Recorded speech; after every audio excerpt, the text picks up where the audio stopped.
12 अक्टूबर 1999 श्रीलंका के एयरपोर्ट से फ्लाइट 805 उड़कर पाकिस्तान में लैंड करने वाला था। यह फ्लाइट अपने शेड्यूल के मुताबिक कराची लैंड करने वाला था, लेकिन इस बार इसके शेड्यूल में चेंजेस आने वाले थे।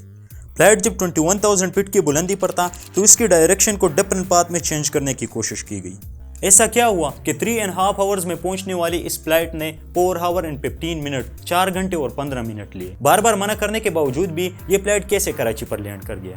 उस वक्त फ्लाइट के कॉकपिट में क्या सिचुएशन थी? कहानी आसान है लेकिन इतनी मुख्तसर नहीं। मैं हूं दानिश्वर और आज की वीडियो में हम यही सब समझेंगे। तो लेट्स समझते हैं। समझने से पहले अगर आप इस चैनल पर नए हैं तो सब्सक्राइब करें, क्योंकि इस इनिशियल स्टेज में आपकी एक सब्सक्राइबर हमारे लिए बहुत वैल्यू रखता है। तो लेट्स समझते हैं।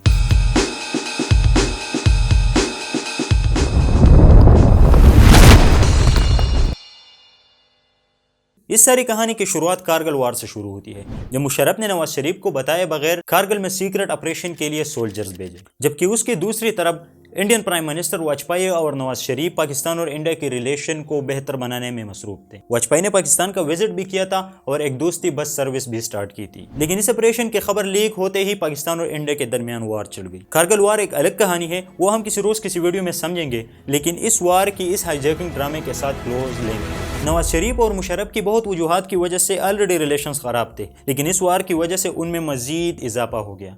नवाज शरीफ मुशर्रफ को आर्मी चीफ के ओहदे से हटाने की कोशिश में लगा। 10 अक्टूबर 1999 परवेज मुशर्रफ आर्म फोर्स की गोल्डन जुबली सेलिब्रेट करने के लिए श्रीलंका गए हुए थे। उसके अगले ही दिन नवाज शरीफ ने मुशर्रफ को रिटायर्ड करके जनरल ज़ियाउद्दीन भट्ट को आर्मी चीफ बनाया, लेकिन मुशर्रफ इस सारे वाक़े से बेखबर फ्लाइट 805 में बैठकर पाकिस्तान के लिए रवाना हो गया। मुशर्रफ के साथ इस फ्लाइट में उसकी बीवी 108 में दूसरे पैसेंजर्स थे।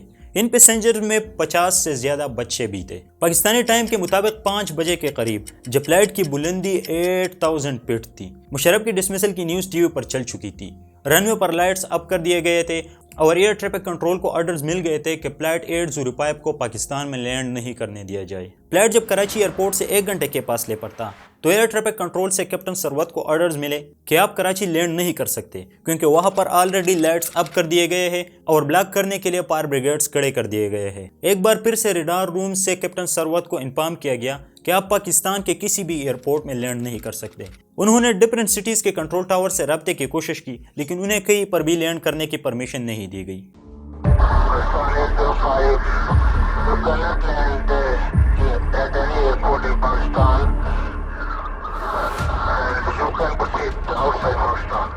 कुछ टाइम के बाद कैप्टन सरवत को फिर से ऑर्डर मिला कि आप फ्लाइट को मस्कत यानी ओमान के शहर ले जाएं। ये उनके लिए एक शॉकिंग ऑर्डर्स थे, क्योंकि उस वक्त तक फ्लाइट में सिर्फ 20 मिनट का फ्यूल बचा था। कैप्टन सरवत ने फिर से रिप्लाई दिया कि फ्लाइट पाकिस्तान की एयर स्पेस से नहीं निकल सकता, क्योंकि फ्लाइट में सिर्फ 20 मिनट का फ्यूल बचा है। तो उन्होंने इस मैसेज को प्राइम मिनिस्टर हाउस ट्रांसफर किया। कुछ देर के बाद PIA के चेयरमैन शाहिद खान अब्बासी के थ्रू उन्हें बताया गया कि आप रिफ्यूलिंग के लिए सिंध के एयरपोर्ट नवाबशाह पर लैंड करें और उसके बाद फ्लाइट को मस्कत ले जाए। लेकिन इस सारे लैंड ड्रामे से बड़ा ड्रामा तो 8,000 फीट की बुलंदी पर फ्लाइट में चल रहा था। कैप्टन सरवत समझ चुके थे कि ये सारा मसला एक ही पैसेंजर मुशर्रफ की वजह से है, तो उन्होंने मुशर्रफ की मिलिट्री सेक्रेटरी नदीम ताज को कॉकपिट में बुलाया, उन्हें सारी सिचुएशन समझाई। नदीम ताज ने ऑप्शंस जानने के लिए कहा कि हमारे पास क्या क्या ऑप्शन बचे हैं। तो कैप्टन सरवत ने बताया कि सर फ्यूल के हिसाब से हम रहीम यार खान, हमारे पीछे अरेबियन सी, हमारे लेफ्ट में ईरानियन सिटी बंदर अब्बास और हमारे राइट में इंडियन सिटी अहमदाबाद है। नदीम ताज से ये सारा मामला संभाल नहीं गया, तो उन्होंने मुशर्रफ को कॉकपिट में बुलाया। कॉकपिट में एंटर होते हुए मुशर्रफ ने पूछा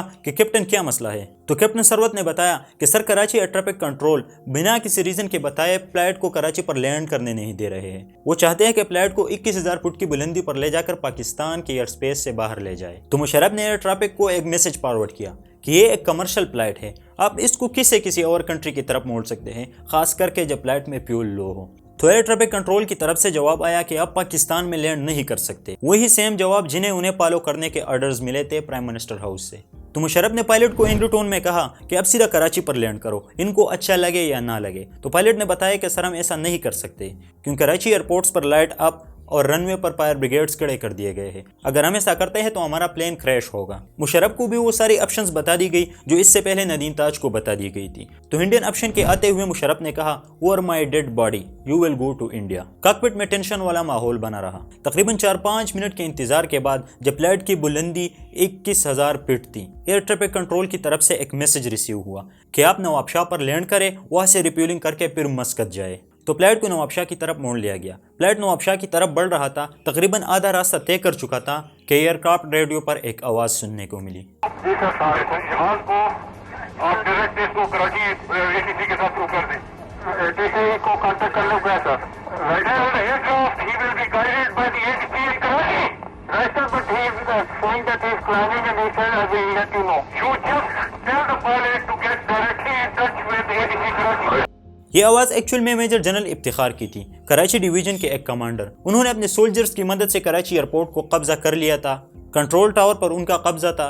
रनवे पर लाइट्स ऑन कर दिए गए थे और वहां से फायर ब्रिगेड्स हटा दिए थे। जनरल इफ्तिखार ने मुशर्रफ को बताया कि सर आपको पता नहीं है, आपकी रिटायरमेंट का ऐलान हो चुका है और जनरल अजीज भट्ट को चीफ ऑफ आर्मी स्टाफ बना दिया गया है।